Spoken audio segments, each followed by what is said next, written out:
आज आहे 5 फेब्रुवारी आणि आज आपण पाहणार आहोत मराठीतला एक टॉपिक, तो म्हणजे विशेषण. विशेषणाची व्याख्या बघा काय. नामाबद्दल विशेष माहिती सांगून नामाची व्याप्ती मर्यादित करणाऱ्या शब्दास विशेषण असे म्हणतात. म्हणजे बेसिकली नामाबद्दल एक्स्ट्रा माहिती जो शब्द सांगतो वाक्यामध्ये त्याला आपण विशेषण असं म्हणतो. समीर खूप हुशार मुलगा आहे. समीर कसा मुलगा आहे? हुशार मुलगा आहे. समीर बद्दल तुम्हाला एक्स्ट्रा माहिती सांगितली ना. तुम्हाला आधी माहित होतं का की समीर, तुम्हाला एवढं माहित होतं समीर मुलगा आहे, ठीक आहे, पण नंतरच्या वाक्यात मी सांगितलं की समीर एक हुशार मुलगा आहे. मग तुम्हाला समीर बद्दल एक्स्ट्रा माहिती मिळाली ना. म्हणजेच नामाबद्दल विशेष माहिती सांगितली त्या शब्दाने हुशार.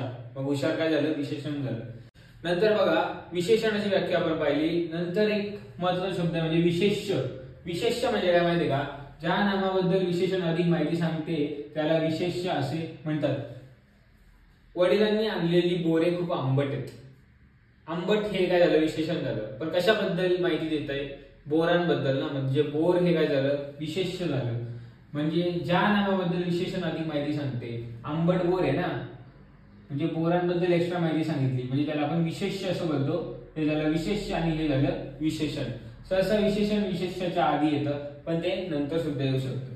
आता विशेषणाचे प्रकार पाहूया आपण. सगळ्यात पहिले गुणविशेषण, संख्या विशेषण आणि सार्वनामिक विशेषण. गुणविशेषण म्हणजे बघा नामाचा कोणत्याही प्रकारचा गुण जर आपण सांगत असेल ते विशेषण, त्याला आपण बोलतो गुणविशेषण. म्हणजे आंबट बोर आहे, गोड बर्फी. मग गोड बर्फी मध्ये बर्फीचा तुम्ही हे सांगितलं ना, गुण सांगितला. बर्फी कडू आहे का गोड आहे? तर बर्फी गोड आहे. मग ते काय झालं? गुणविशेषण झालं, गोड. संख्या विशेषण म्हणजे नामाची संख्या जर सांगत असतो तुम्ही, म्हणजे या वर्गामध्ये 10 विद्यार्थी आहेत. विद्यार्थी हे नाम आहे आणि 10 काय झालं? विशेषण झालं ना. मग त्याला आपण संख्या विशेषण म्हणतो. आता संख्या विशेषणाचे परत प्रकार पडतात, ते बघूया आपण. त्याआधी सार्वनामिक विशेषण बघून घ्या. सार्वनामिक विशेषण म्हणजे सर्व नामापासून बनलेल्या विशेषणाला सार्वनामिक विशेषण म्हणतात. सर्वनाम म्हणजे तुम्हाला माहिती आहे, मी, तू, ते, हा, या सगळ्या गोष्टींना आपण सर्वनाम म्हणतो. आता सर्वनाम जेव्हा विशेषणासारखं ऍक्ट करतं, म्हणजे वाक्यामध्ये जेव्हा सर्वनाम विशेषण म्हणून वापरलं जातं, त्याला आपण काय बोलतो? सार्वनामिक विशेषण. म्हणजे समजा तुम्ही बघा, तुम्ही साड्यांच्या दुकानात गेलात आणि तुम्ही साड्या बघताय आणि तुम्ही त्या दुकानदाराला बोलताय की त्या बाहेर लावलेल्या साड्या आहेत ना, त्यातली एक लाल रंगाची साडी घेऊन या. आता तुम्ही त्या साड्या बोलले, बरोबर. म्हणजे त्या साडीबद्दल तुम्ही एक्स्ट्रा माहिती सांगितली कोणत्या शब्दाने? त्या साडीने. की ही साडी नाही, ती साडी, म्हणजे त्या साड्या, ठीक आहे. मग त्याला आपण काय बोलतो? सार्वनामिक विशेषण. जसा हा, ही, तो, ती काय? सर्वनाम आहे. आणि त्या सर्वनामाचं काय रूप आलं इथं? त्या. आणि त्या साड्या, मग त्या काय झालं इथं? विशेषण झालं. मग त्याला आपण सार्वनामिक विशेषण म्हणतो. आता संख्या विशेषणाचे बघा किती प्रकार पडतात? 5 प्रकार. पहिलं आहे गणनावाचक. गणना म्हणजे काउंटिंग माहिती ना तुम्हाला. तसं बघा 10 मुली, 15 मुले, 14 पुस्तके, याला बोलतात गणनावाचक. क्रमवाचक म्हणजे बघा तुम्हाला कोणी ऍड्रेस विचारला, तुम्ही म्हणतात की आमदारांचा बंगला कुठला आहे? आमदारांचा बंगला इथून 4था बंगला आमदारांचा बंगला आहे. पुढे चालत गेल्यावर म्हणजे 4था काय झालं? क्रम झाला. पहिला, दुसरा, तिसरा क्रमांक आपण बोलतो नाही, त्याला बोलतात क्रमवाचक विशेषण. आवृत्तीवाचक विशेषण काय बघा?